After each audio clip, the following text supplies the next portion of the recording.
The views and opinions expressed on any program are those of the producers and/or the persons appearing on the program and do not necessarily reflect the views and opinions of FRC Media, Bristol Community College, or the City of Fall River.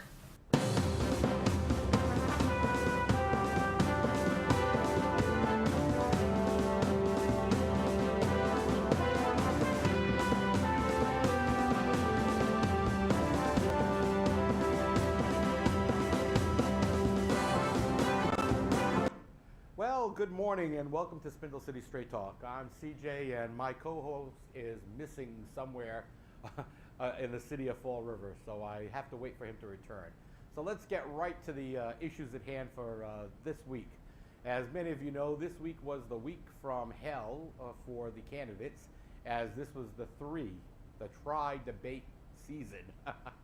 The first of the debates was the People's Debate. That was held at Morton Middle School. The second debate was at BK's Tavern in the airport road section of Fall River. And the third debate was again held at by the Herald News at Morton. A couple of things that we found throughout this entire debate. One candidate, Ron Cabral, who insists that he was not asked to run for office by the mayor, and he was going to be in this until the end, and stated this on a regular and recurring basis, seems to tout the mayor and, post him regularly as the person to be behind. So I have to ask myself, Ron, why are you running? And what do you really have to offer? Oh, and by the way, I need to know, how do you depose a dirty syringe? You happen to say numerous times. I see the syringes on the sidewalk, and I always dispose of them. So I don't know if you know what depose means, but it doesn't mean to dispose of them. I'm picking on the little things. But I must say, Abraham Lincoln has made a rise from the grave, and Fall River is in civil war. And to compare yourself to Abraham Lincoln, Mr. Mayor, I think was just a bad choice. It really was. Is Fall River in a state of civil war? Well, yes, I would have to agree to that.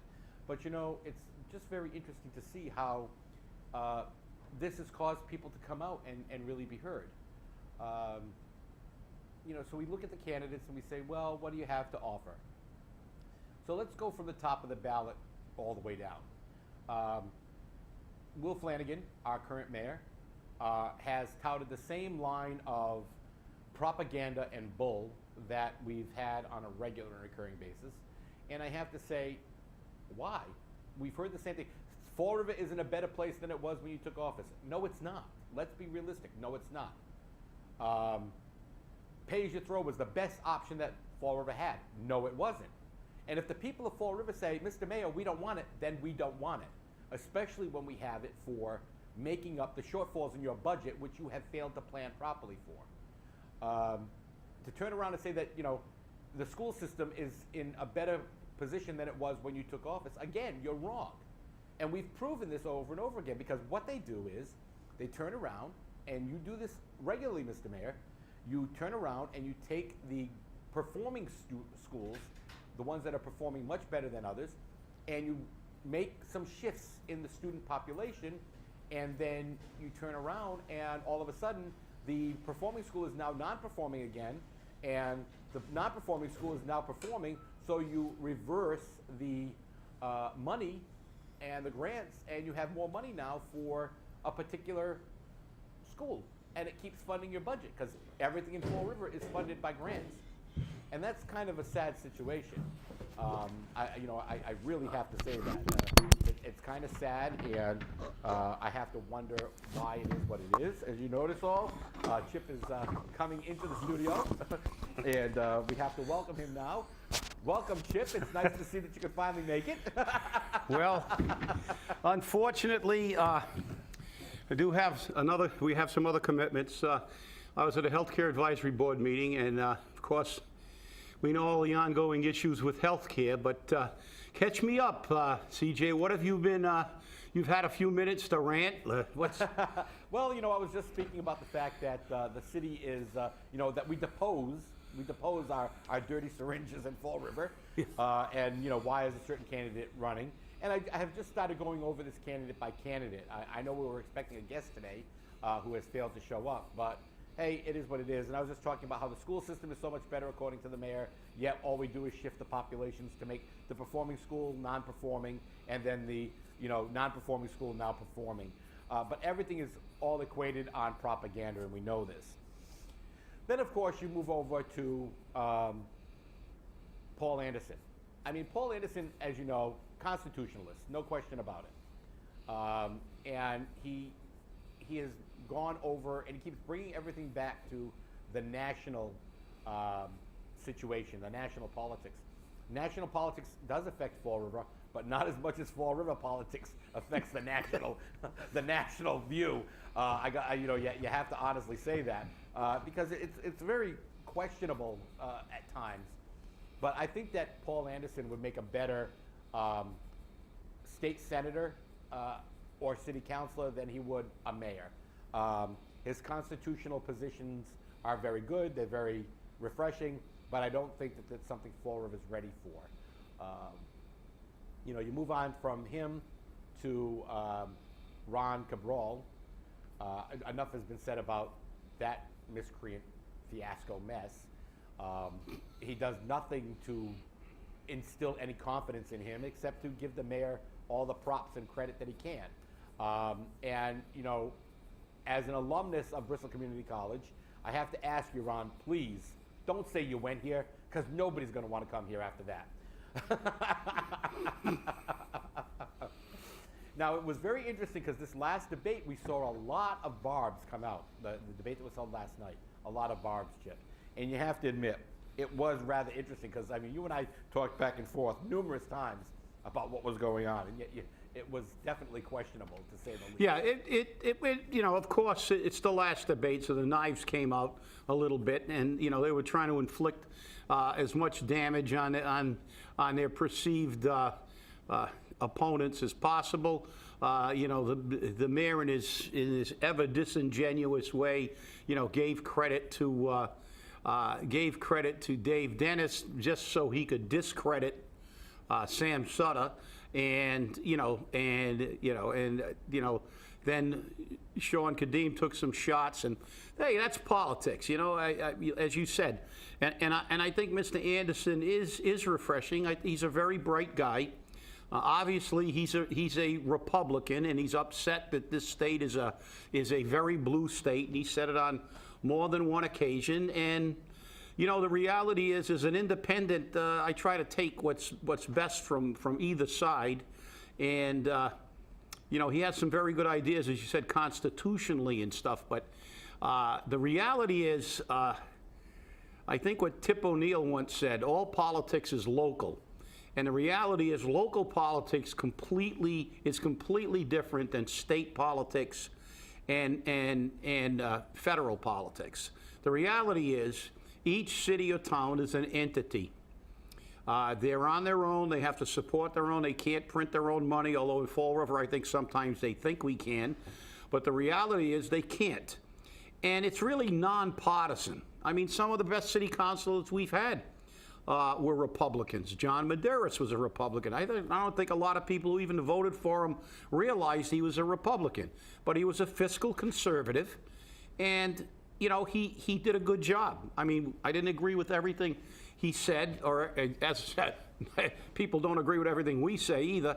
But the reality is, I think he did a pretty good job in his tenure, and it was a very long tenure. As was Al Alves. Al Alves was a Republican. And he was actually the first election that Will Flanagan ran for mayor in.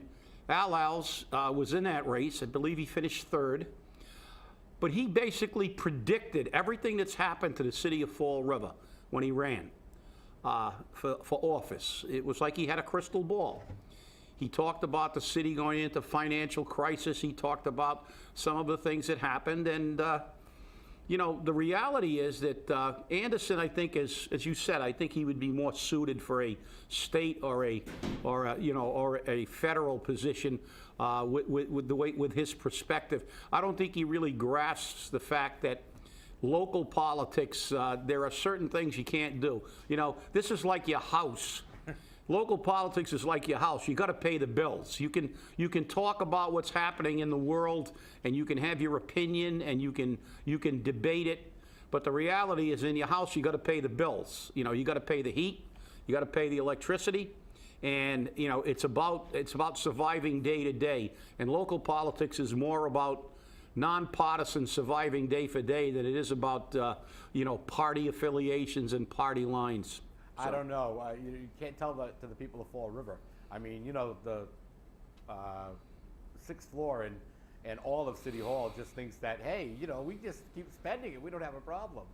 But, you know, it just gets to be funny. But getting back to our candidates, now you've got Mr. Kadim, okay, which books-wise, knowledge-wise, I mean, he has it on the money. I don't agree with the fact that he waited till the last minute to start calling the mayor out on some of the things that he did. I also don't agree with the statement that he made that we have to avoid a full forensic audit. And I have to say that because everyone in Fall River wants one except for the mayor and now Sean Kadim. Is there something hidden that nobody wants anyone to know about? And I'm not saying that there is, but a full forensic audit would show us exactly what's going on in Fall River. Well, you know, as Shakespeare once said, doth protest too much. If you're not in favor of a full forensic audit, it means that obviously there's something you don't want found, because that's what a forensic audit would do. It would find out what money was not properly appropriated.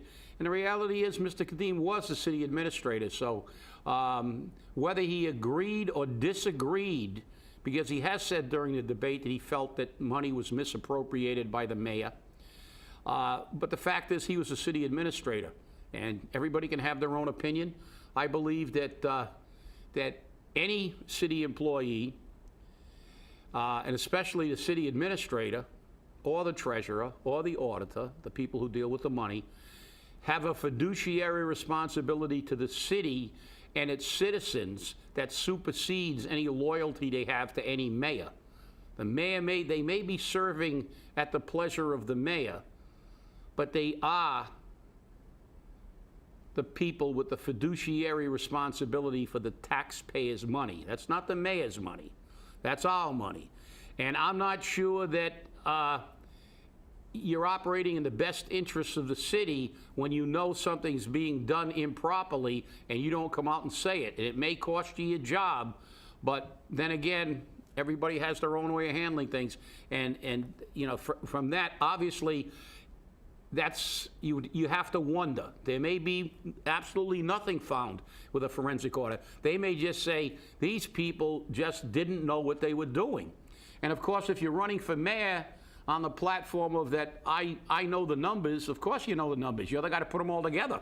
You better know the numbers. And the fact is, if you're running on that, I mean, that's kind of a catch-22 for Mr. Kadim, and I understand it. If they find an impropriety, he's culpable, he's an accessory, he was the city administrator, and if they find it was just pure mismanagement, there goes his political platform on he's the only qualified person to run the city. So, you know, I can understand what the motivation is.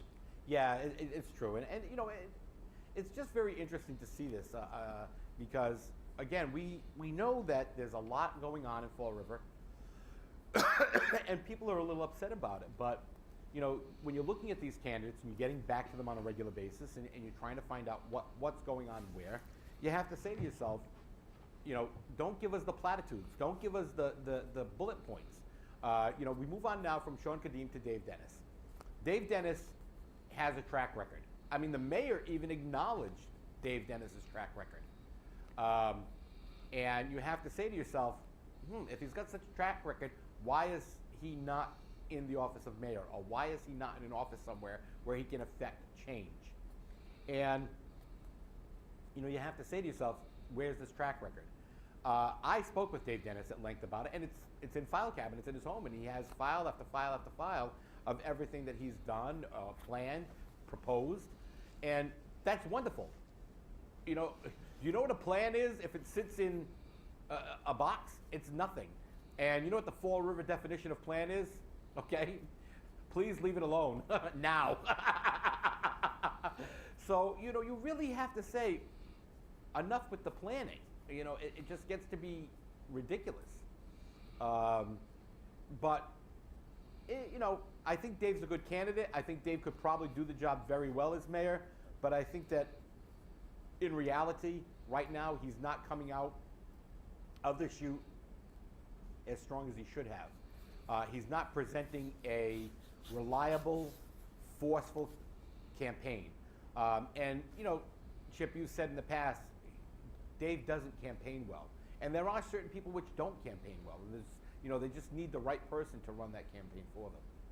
Yeah, and I agree. And I believe there are a few candidates who could be, could be an effective mayor. I think being an effective mayor is about who you put around you and who you get to work in the key positions. And you oversee, this thing of the mayor has to be the know-all and be-all. A good leader is a man who chooses people who surround him. The President of the United States, and their ability is basically dictated by their cabinet and the people they choose to run government. You can't know everything. You can't be a fiscal expert. You can't be a CPA and a lawyer and the head of the water department and the head of the fire department and the police department. There are professionals. There are people with the qualifications, and it's key that you get the people to surround you. Yeah, could Sean Kadim could he do the job? Yeah. Dave Dennis is another one. I believe that Dave's, obviously he's intelligent. He's articulate. I disagree with his fixation on tourism, because I disagree with his concept that Fall River could be a great tourist attraction, because the reality is, just look at its location. They talk about it being its greatest asset. It's also one of its greatest negative aspects, because we're too close to Newport, Rhode Island, to Cape Cod, to Providence, to Boston. But when people come... Did you hear the moaning and groaning yesterday when he turned around and he said, I support the appointment of a full-time economic development director and full-time tourism director? I mean, I heard the Fall River Office of Economic Development go, but that's the thing. But let's be realistic. If you're coming in from Ohio or Connecticut or anywhere, and you're driving through and you open up your AAA book and you go, okay, Newport, Rhode Island, America's Cup, Thames Street, 12-mile drive, the Great Gatsby. You've got the Cape Cod, another 30 minutes down the road, 35 minutes down the road. You've got Providence. Let's face it, tourism is not going to be a major industry in Fall River. There are too many highly prominent tourism destinations very, very close. Now, our ability to get to those destinations centrally, you could probably say, I might get some people here to use this as a base of operations, but I believe that, to think that tourism is going to become a major industry in Fall River is crazy. But you're right, Dave is a good candidate, and toward the end I will tell you why I feel, what I feel is more important, but it's obvious I feel that look, let's not, we're not going to, there's only one person who's proven he can't be an effective mayor that was on that podium, and that's Will Flanagan. I agree. And we'll move on now to, our next person on our panel there. And I believe that's Lou Mellum. And enough said. I mean, he has great ideas. He has, a good presence. But again, poor campaigner, really nothing new to offer. Lots of platitude talking, and I'm just moving along. And I think they made that very clear yesterday when it was a question that was proposed by the Herald News, when they said, what would you do if you came upon somebody who was there shooting drugs, shooting up drugs? And it was like all of them turned around and said, oh, well, I will call the police. Oh, yay! Everyone can think, but why are you going to call the cops? You know what?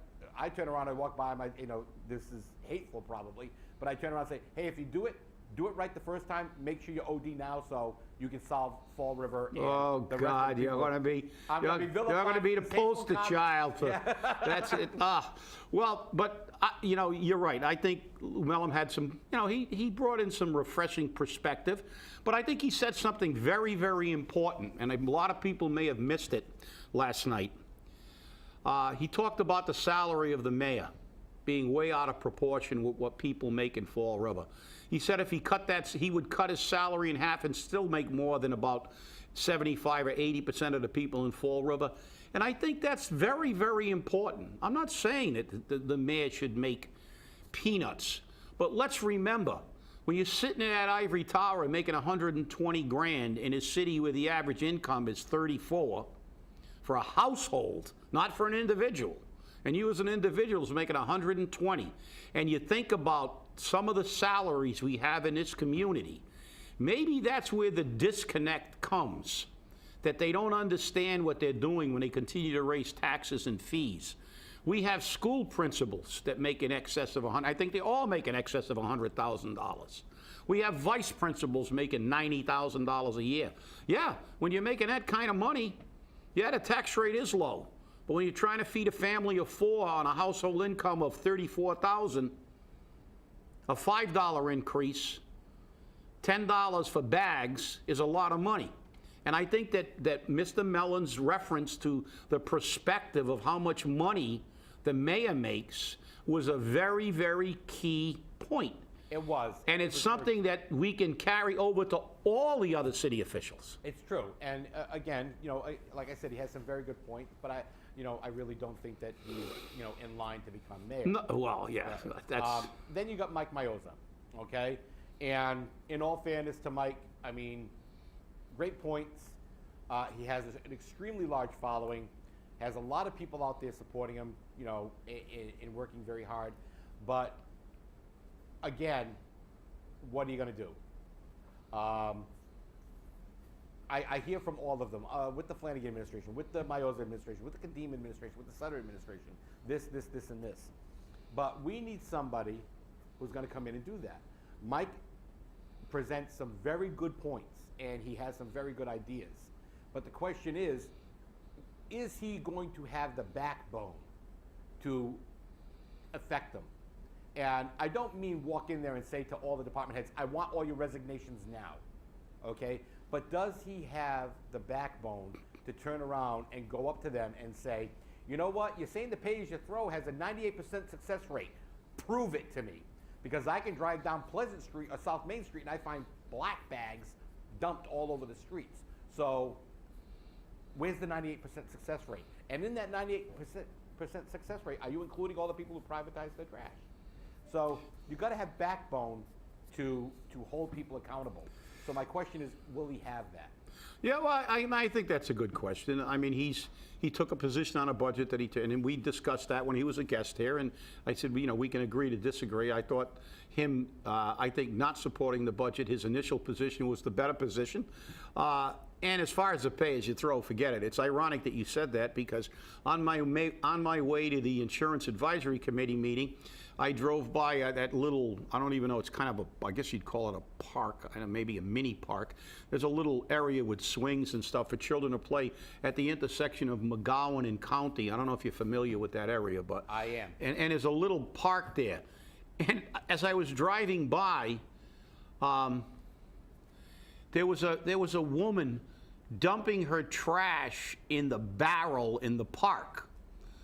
So I guess, yeah, she's not dumping her trash in her barrel without a purple bag. She's just dumping her trash in city barrels all over the city in the parks. So, I mean, we all know how ridiculous this thing is. So, but it's just, yeah, you're right.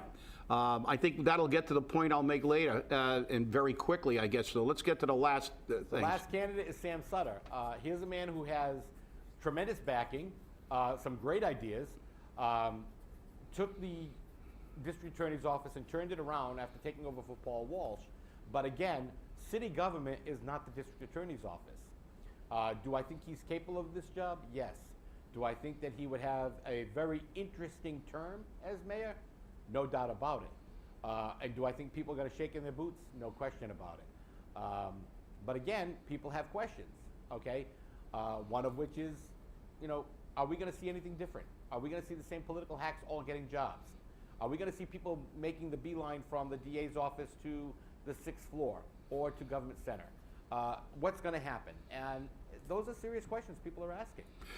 Yeah, you're right. And I think they're justifiable in a way, but in a way I'm not sure because, the reality is, let me get it out now so we don't run out of time.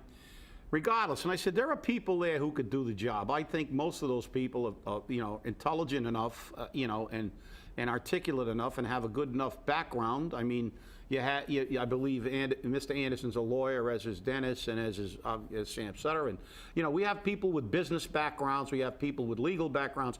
We have people with enough intelligence to run the city if they pick the right people, and I think that's the key. And I think whoever's the mayor, if they're going to be effective, is going to have to come in, make some very, very hard decisions. And it takes a true leader to take a city that's in this kind of trouble and turn it around effectively. You can't vacillate, you can't procrastinate, you have to get right to it. And you're going to need that kind of personality trait. But as far as bringing people in and the same old political, blah, blah, blah, well, that can be true. It can also be untrue. If you have a quality person that has a lot of experience and very good at his job, and he drags them over here I'm not going to complain. If you bring an incompetent who doesn't have any qualifications, as we have seen with our city now, where you fire a city planner who's been doing a great job for 20 years and you hire someone with no experience, give her an assistant, and let her take 6 months off on maternity leave, well, now you can complain. Because the fact is, I don't care who he brings in or who any candidate brings in, as long as those people can do the job. To me, pointing the finger and saying, oh, look, the same old political hacks. Bottom line is, if you bring in somebody who's good at what they do and they're doing the job, I don't care where they came from. That's the reality. The reality is that's BS. It's about job performance. Just like I said, when you choose a mayor, you choose somebody who can do the job, not somebody that you want to have a beer with or a hamburger with. It's not about liking the person. It's like hiring a guy to fix your car. You hire a guy who can fix the car. Well, Chip, I'll tell you now, it's going to be interesting. This is our last show before the election on Tuesday, and here's what I'm looking at. I would say the bottom 3 or 4 candidates are going to be at the bottom. I believe it's going to be Ron Cabral. I think that you're going to have Lou Mellon and Paul Anderson also at that bottom of the tree.